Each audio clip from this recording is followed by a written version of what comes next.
En la penumbra de una torre aislada de Sandringham, un niño de 7 años despierta al sonido de pasos apresurados sobre las escaleras de piedra. Su cuarto está en el último piso, donde las ventanas son tan pequeñas que apenas dejan pasar la luz, donde el silencio es tan espeso que hasta su propia respiración suena como un eco. El niño no sabe por qué vive allí, tan lejos del palacio principal. No sabe por qué sus hermanos solo lo visitan cuando mamá no puede verlos. No comprende las palabras que susurran los criados. Anormal, vergüenza, error de Dios. Solo sabe que cuando llega Lala, su niñera, todo duele menos. Dicen que el cuerpo no miente, y el del príncipe John no mentía sobre lo que los médicos llamaban deficiencia mental y características mongoloides.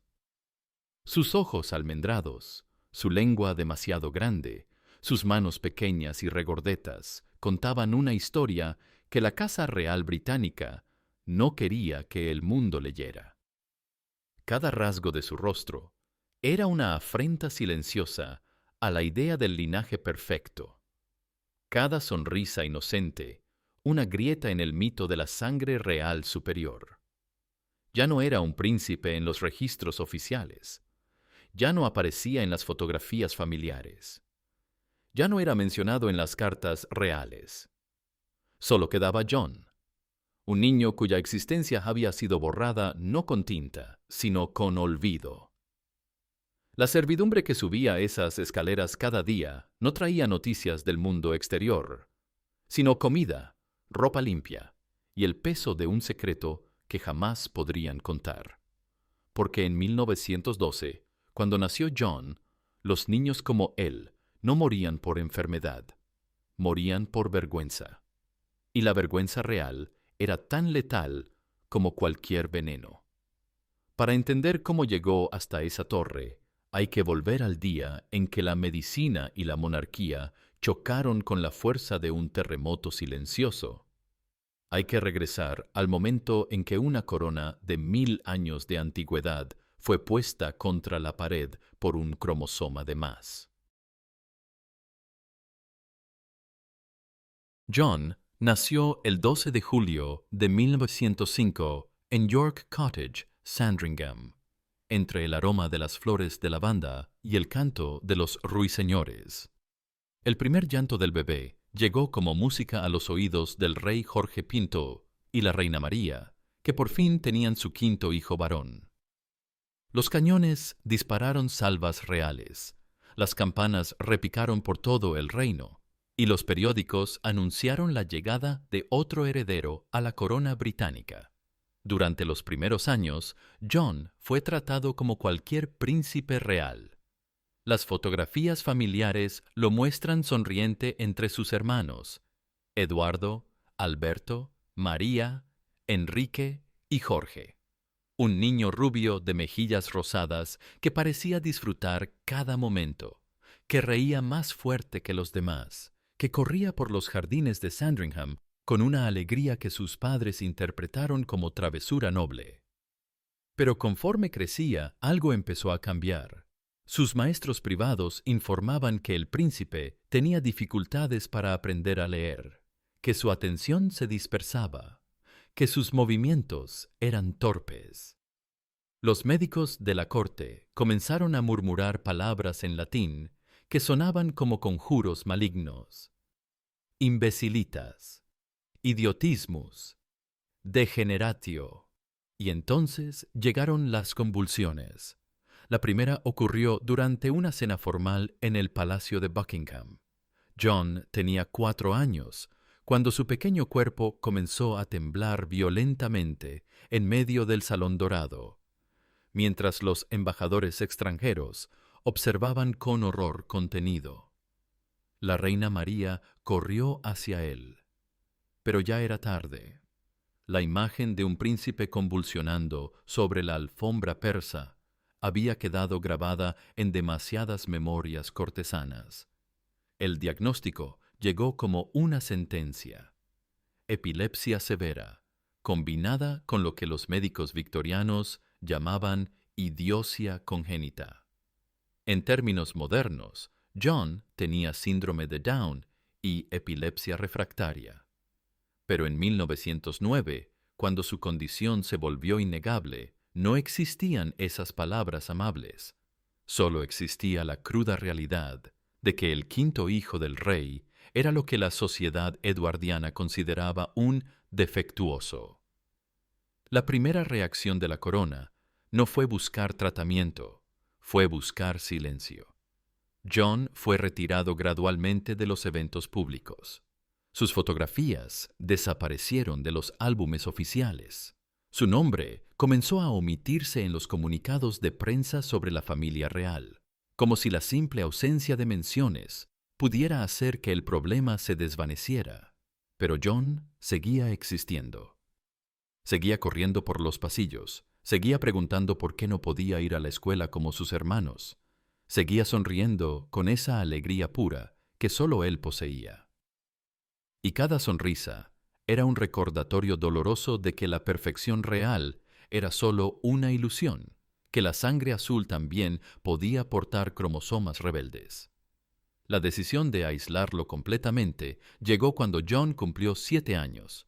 Ya no solo era un príncipe con deficiencias, era un adolescente cuyas convulsiones se habían vuelto más violentas, cuyo comportamiento era impredecible, cuya presencia en palacio había comenzado a incomodar a los dignatarios extranjeros.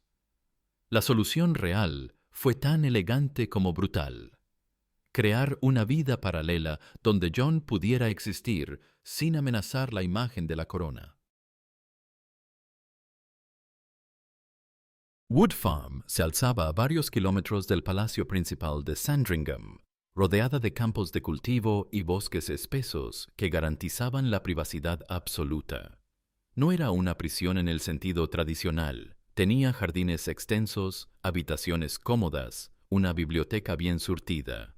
Pero era una prisión dorada para un niño cuyo único crimen había sido nacer diferente en una familia que no toleraba las diferencias.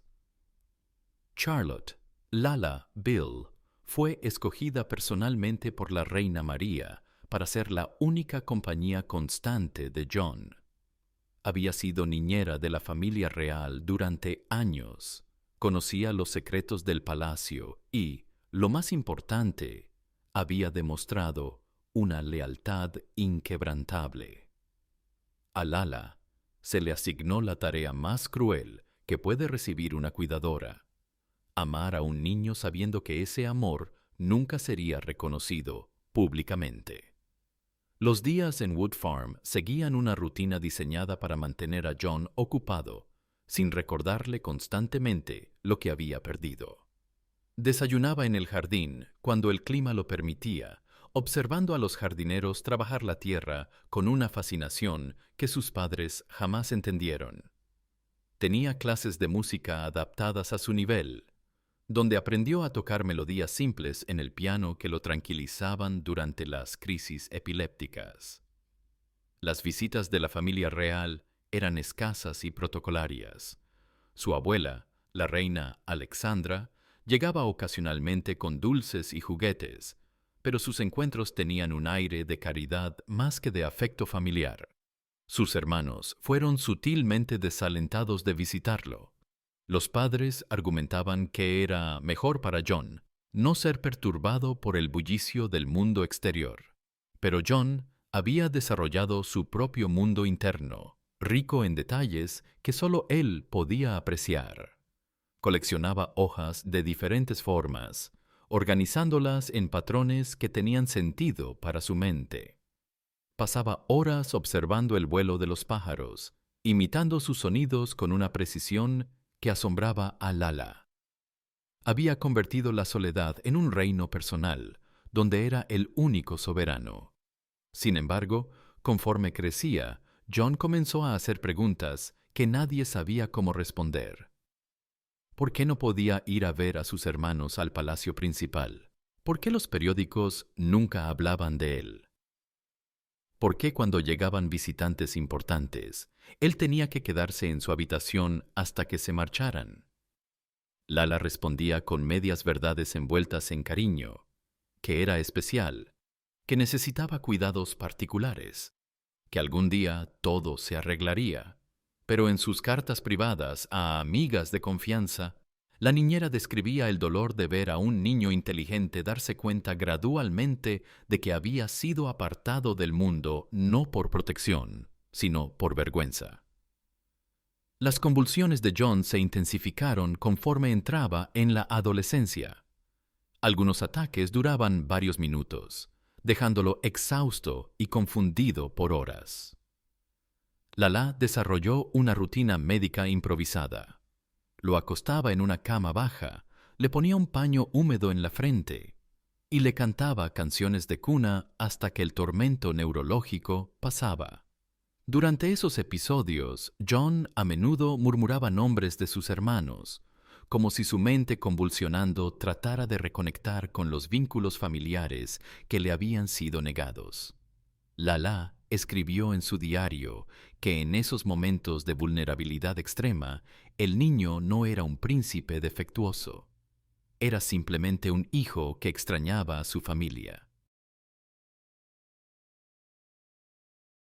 Mientras John crecía en su torre de soledad británica, por toda Europa existían otros niños reales que habían sido borrados de la historia oficial por el mismo motivo: nacer imperfectos en familias que habían construido su poder sobre la ilusión de la superioridad genética. Sus nombres fueron susurrados en pasillos de palacio, mencionados en diarios privados, y luego sepultados bajo capas de silencio institucional. En los archivos secretos de los Habsburgo austriacos se menciona brevemente a un príncipe nacido en 1847 con características similares a las del mongolismo asiático. El niño vivió 16 años en una ala privada del Palacio de Schönbrunn, cuidado por monjas que habían hecho votos de silencio no solo religiosos, sino políticos. Cuando murió, su entierro fue tan discreto que ni siquiera aparece en los registros oficiales de defunciones de la familia imperial. Los Romanov rusos tenían su propia versión de esta tragedia familiar. La gran duquesa María Nikolayevna tuvo un hijo en 1866, que los médicos de la corte describieron como mentalmente deficiente y físicamente anómalo. El niño fue criado en una dacha aislada cerca de San Petersburgo, visitado únicamente por su madre y una institutriz alemana que había sido escogida más por su discreción que por sus habilidades pedagógicas. En Francia, los archivos de la Casa de Borbón revelan la existencia de una princesa nacida en 1823 con deficiencias congénitas severas. Fue encerrada en el convento de las Carmelitas Descalzas de París, donde oficialmente era una postulante perpetua que había elegido la vida religiosa. En realidad, era una mujer de más de 30 años con la mente de una niña de 5, que pasaba sus días bordando pañuelos y cantando canciones infantiles. Cada una de estas historias sigue el mismo patrón brutal: nacimiento en la opulencia, diagnóstico médico devastador, aislamiento gradual del núcleo familiar y, finalmente, el borramiento completo de los registros históricos, como si estas vidas hubieran sido experimentos fallidos de la naturaleza que las familias reales preferían olvidar.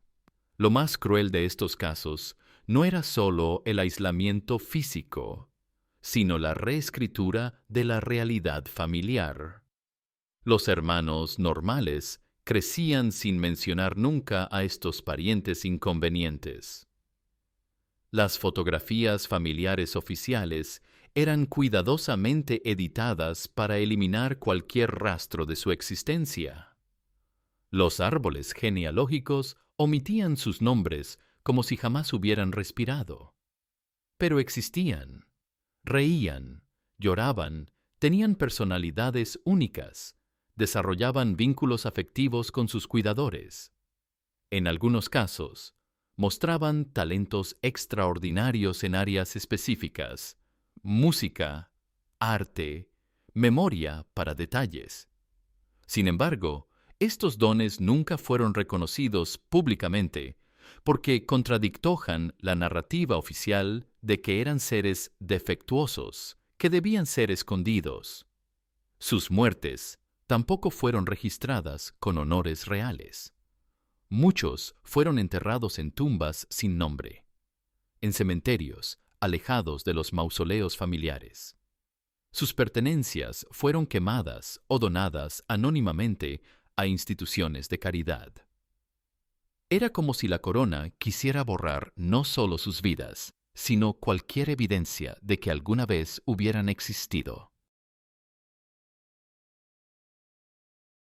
El invierno de 1918 llegó a Wood Farm como una mortaja blanca que cubría los jardines donde John había pasado los mejores momentos de sus últimos años. Las convulsiones se habían vuelto más frecuentes y violentas conforme se acercaba a los 14 años, como si su sistema nervioso estuviera librando una batalla final contra las limitaciones de su cuerpo. Lala había notado cambios preocupantes en el comportamiento del príncipe durante los últimos meses. John dormía más, comía menos y tenía periodos de confusión donde no reconocía lugares familiares. Los médicos que lo examinaban esporádicamente hablaban en voz baja de deterioro neurológico progresivo, pero nunca delante de él. El 18 de enero de 1919, John despertó con particular alegría. Era uno de esos raros días sin convulsiones, cuando su mente parecía más clara y su energía regresaba. Desayunó con apetito, jugó con sus colecciones de hojas y piedras, e incluso tocó el piano durante casi una hora. Lala escribió en su diario que era el John de siempre: curioso, cariñoso, lleno de una inocencia que los años de aislamiento no habían logrado quebrar.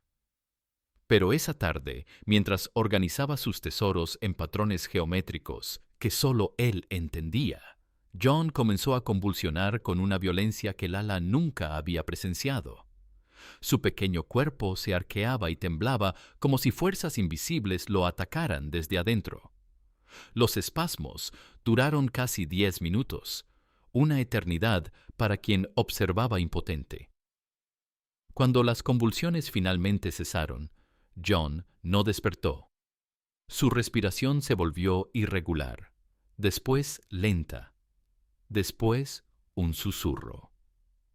Lala lo acunó en sus brazos como había hecho durante tantas crisis anteriores, pero esta vez las canciones de cuna no lo tranquilizaron. A las 5:30 de la tarde, mientras el sol invernal se ocultaba tras los árboles de Sandringham, el príncipe John exhaló su último aliento. La noticia de su muerte fue enviada al palacio principal por teléfono. La reina María recibió la llamada en su estudio privado, donde estaba revisando correspondencia oficial. Su reacción fue anotada por su secretaria personal. Permaneció en silencio durante varios minutos. Luego cerró cuidadosamente la carta que estaba leyendo y murmuró que era, quizás, la mayor misericordia para el pobre niño. No hubo luto oficial por la muerte del príncipe John. Los periódicos británicos publicaron una breve nota en las páginas interiores, mencionando que Su Alteza Real, el príncipe John, había fallecido tras una larga enfermedad. No se realizó funeral de Estado, no llegaron condolencias de casas reales extranjeras, no se izaron banderas a media asta.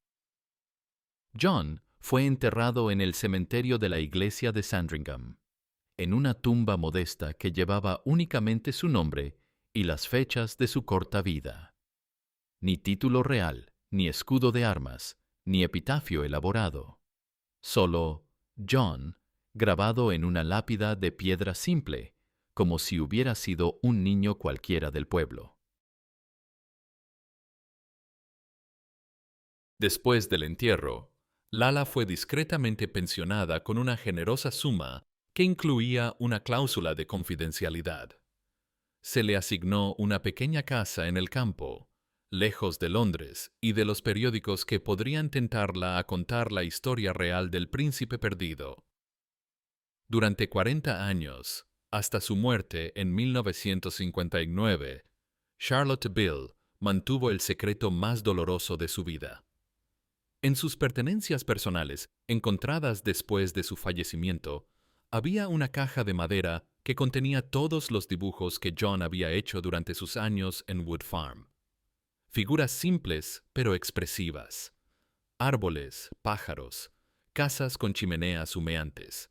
Y repetidamente, familias de 5 figuras tomadas de la mano bajo un sol sonriente. En cada dibujo, una de las figuras estaba separada del grupo, pero siempre sonriendo. La reina María vivió hasta 1950, gobernando sobre un imperio que se desmoronaba mientras ella envejecía.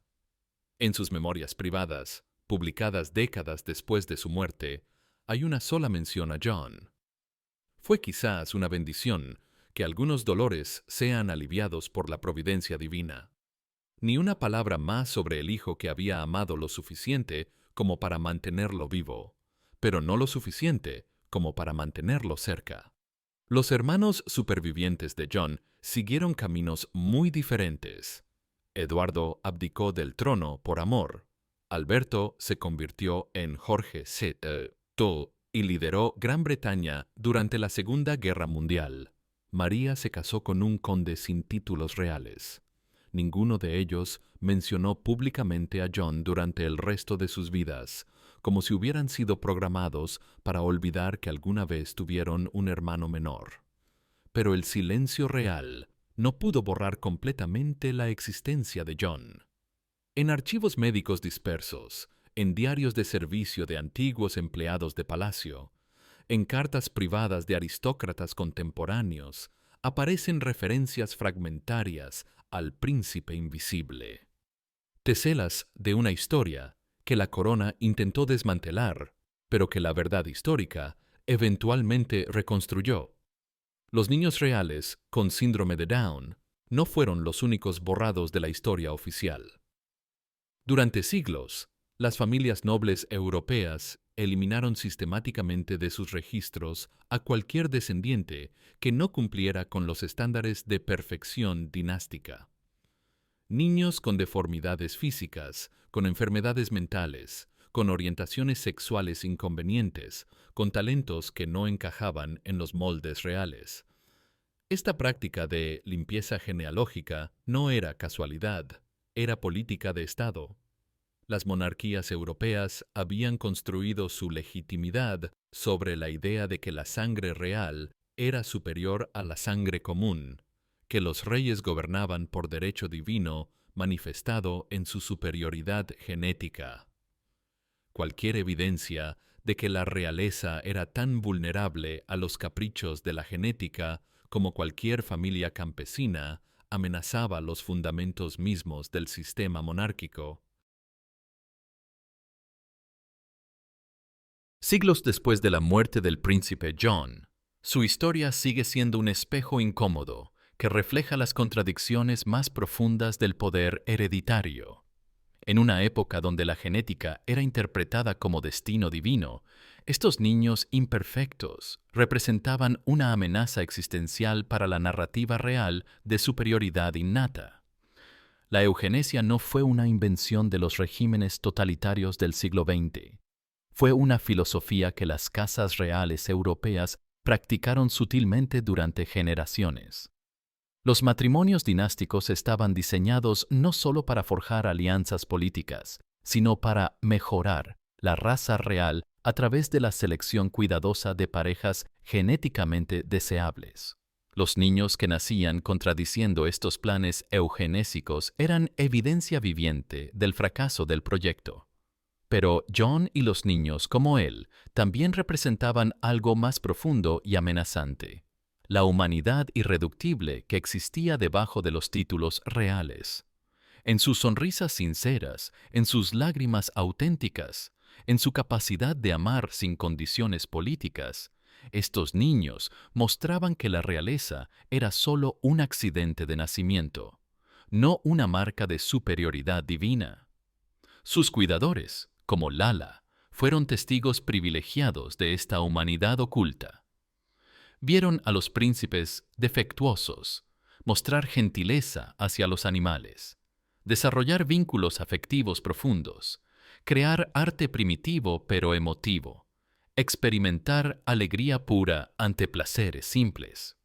Cualidades que, irónicamente, muchos de sus parientes normales habían perdido en las intrigas del poder. La decisión de ocultar a estos niños no fue solo crueldad personal, fue necesidad sistémica. Si el público hubiera conocido sus historias, si hubiera visto fotografías de príncipes con síndrome de Down siendo amados y valorados por sus familias, la mitología real se habría fracturado.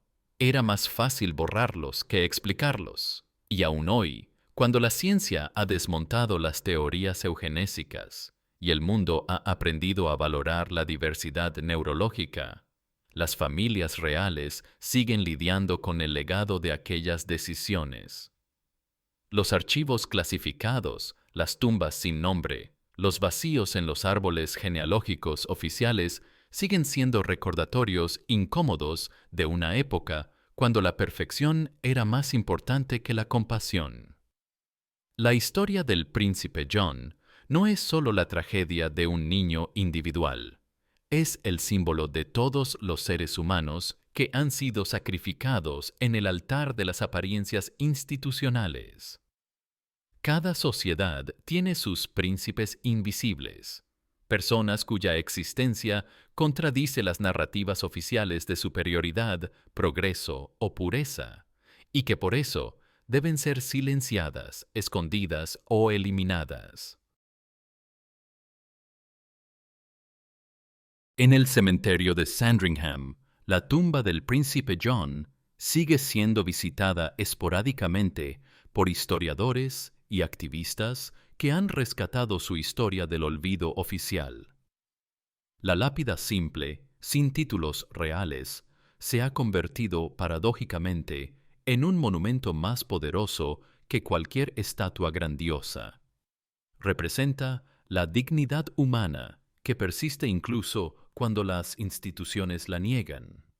Sus dibujos infantiles, preservados por Lala y eventualmente donados a archivos históricos, son ahora estudiados no como curiosidades médicas, sino como testimonios artísticos de una perspectiva única sobre el mundo.